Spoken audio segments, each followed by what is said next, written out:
Yeah, this here is the panel that came off the side here.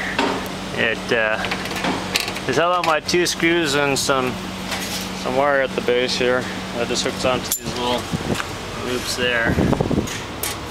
Bolts sticking out. Stash this in here for now. And these, the wheels hold on with these 4 bolts. I've broken them loose already. Let's see if I can get it off one-handed without making a mess.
Alright, our tireless on this side.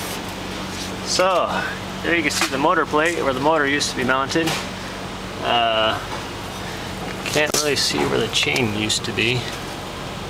There it is. I guess maybe a belt drive or something like that. There's a belt drive mechanism back here. You can see it. I think that's where it drove. And I thought it was chain driven. But it's been years, I could easily have forgotten.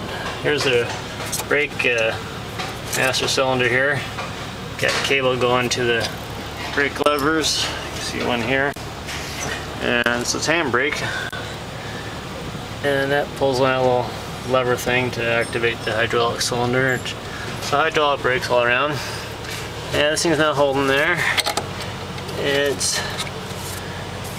Let's see, where did that hose come from, go to? Here's the hose. Yeah, it's just disconnected. That hopefully will be easy to fix. Probably got pulled off when somebody was messing around with it. I have to find out where it attaches to and hook it in. Yeah, that might take a little while. Alright. Well. Start messing with that now, I guess.